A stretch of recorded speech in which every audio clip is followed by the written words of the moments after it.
जय हिंद दोस्तों, वंदे मातरम। शारदा यूनिवर्सिटी को एक ऐसा सवाल पूछना काफ़ी भारी पड़ रहा है जिस सवाल के लिए अब वो ऑलरेडी स्पष्टीकरण दे चुके हैं, लेकिन फिर भी अब उनसे जवाब और मांगे जा रहे हैं। ऐसे में समझना ये होगा कि क्या सवालों को फ्रेम करते समय शिक्षक ये नहीं सोच सकते कि जो सवाल वो लोग फ्रेम कर रहे हैं वो सवाल सही है या गलत है। जरा समझ लेते हैं क्या कुछ हो रहा है शारदा यूनिवर्सिटी के केस में और क्यों उनसे और जवाब तलब किए जा रहे हैं कि भाई भविष्य में ऐसा नहीं होगा, इसकी क्या पॉसिबिलिटी है। विश्वविद्यालय अनुदान आयोग मतलब कि यूजीसी ने सोमवार 9 मई को शारदा विश्वविद्यालय से एक परीक्षा में हिंदुत्व और फासीवाद के बीच समानता पर पूछे गए आपत्तिजनक सवाल के बारे में एक रिपोर्ट मांगी है।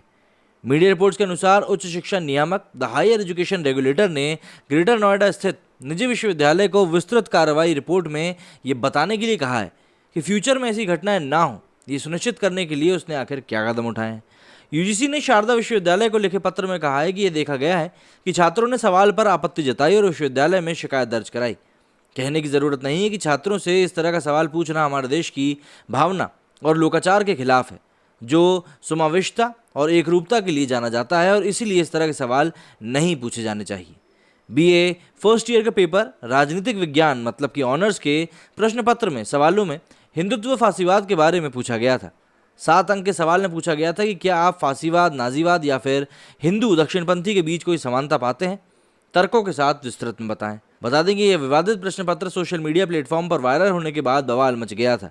उसके बाद विश्वविद्यालय ने सवालों में पूर्वाग्रह की संभावना को देखते हुए 3 सदस्यीय समिति का गठन किया था। शनिवार 7 मई को जारी एक बयान में विश्वविद्यालय ने कहा कि समिति ने सवाल को आपत्तिजनक पाया है। उसके बाद वकास फारूक कुट्टे नामक असिस्टेंट प्रोफेसर को कारण बताओ नोटिस भी जारी किया गया है, जिसने ये सवाल बनाया था। कमेटी ने अपनी शुरुआती जांच में ये भी पाया कि उक्त सवाल आपत्तिजनक था।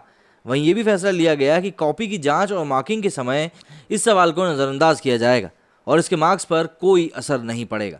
गौरतलब है कि यह पूरा विवाद तब उठा था जब भाजपा नेता विकास प्रीतम सिन्हा ने इसकी फोटोकॉपी ट्वीट करते हुए उसमें पूछे गए सवाल को आपत्तिजनक बताया था।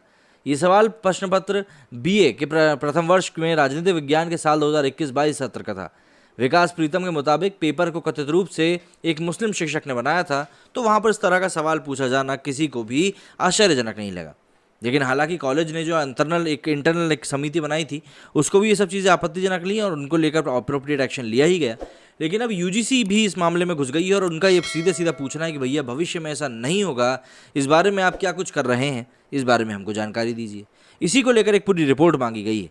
देखिए, शैक्षणिक संस्थानों का इस तरह के विवादों में आना कहीं से कहीं तक भी अच्छा नहीं होता और सही भी नहीं होता, वहाँ के माहौल के लिए भी और टीचर्स के रिस्पेक्ट के लिए भी।